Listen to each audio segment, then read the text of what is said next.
Welcome to student dictation. Dictation 5 second बाद शुरू होगा। Ready start. प्रधानमंत्री की ओर से घोषित 20 लाख करोड़ रुपए के आर्थिक पैकेज के पहले चरण का जो विवरण वित्त मंत्री निर्मला सीतारमण ने पेश किया, उसके हिसाब से करीब 6 लाख करोड़ रुपए की राहत का रास्ता साफ हुआ। यह अलग अलग सेक्टरों के लिए है, लेकिन इससे सबसे अधिक राहत सूक्ष्म लघु एवं मझोले उद्योगों यानी एमएसएमई को मिलेगी। चूँकि एमएसएमई रोजगार उपलब्ध कराने में सबसे आगे हैं, इसलिए इसका सीधा लाभ आम आदमी को मिलते हुए दिखना चाहिए।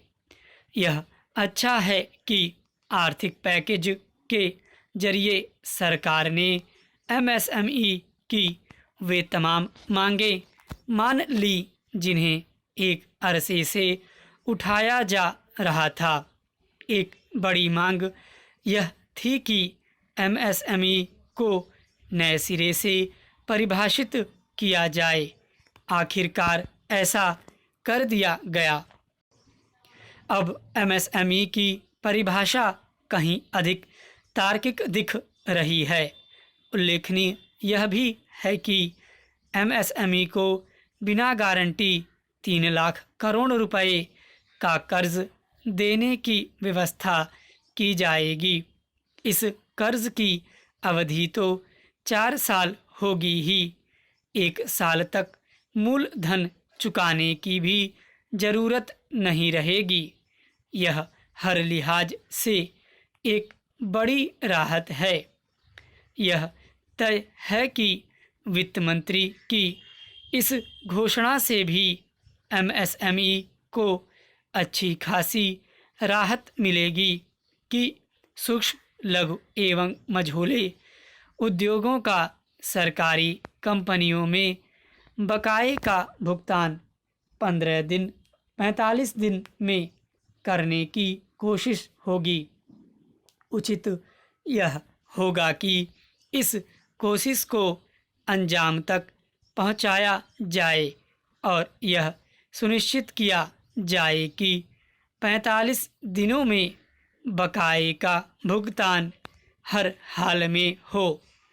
यदि सरकार यह सुनिश्चित कर सके तो एमएसएमई वित्तीय रूप से कहीं अधिक मजबूती हासिल करने में समर्थ होंगी। निस्संदेह इस कदम का भी सीधा लाभ एमएसएमई को मिलने वाला है कि 200 करोड़ रुपए तक की सरकारी खरीद में ग्लोबल टेंडर की अनुमति नहीं होगी और सरकार को घरेलू कंपनियों से टेंडर मंगवाने की बाध्यता होगी। इससे केवल छोटे उद्योगों को लाभ मिलने के साथ ही लोकल उत्पाद खरीदने की मुहिम को बल मिलेगा।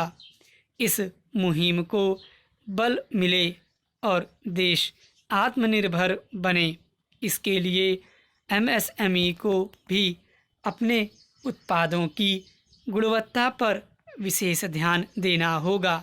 इसके साथ ही वित्त मंत्रालय को भी उन कारणों की तह तक जाना होगा जिनके चलते उद्यमी कर्ज लेने में उत्साह नहीं दिखा रहे हैं।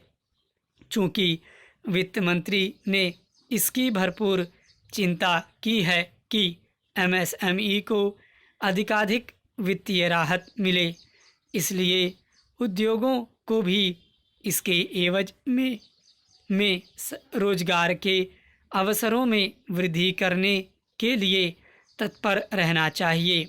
इसलिए और अधिक क्योंकि आर्थिक पैकेज का मूल उद्देश्य उद्योग धंधों को बल देकर आम आदमी को राहत देना एवं उसकी रोजी रोटी की आशंकाओं को दूर करना है।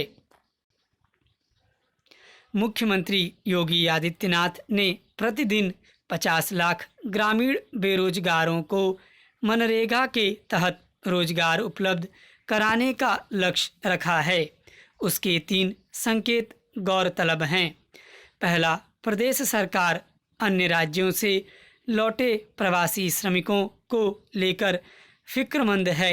दूसरा, सरकार इन श्रमिकों को अब यूपी में ही रोककर रखना चाहती है ताकि 15-20 लाख व्यक्तियों का यह कार्यबल अन्य प्रदेशों में मजदूरी करने के बजाय अपने प्रदेश की अर्थव्यवस्था में ही योगदान करे।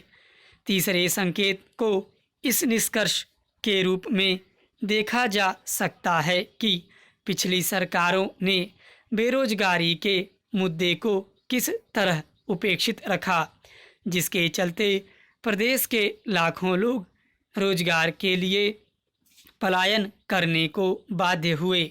यदि मौजूदा संकट की घड़ी में योगी सरकार 50 लाख लोगों को रोजगार प्रदान प्रतिदिन मुहैया कराने की इच्छा शक्ति दिखा सकती है तो पिछली सरकारें यही काम क्यों नहीं कर सकती थीं।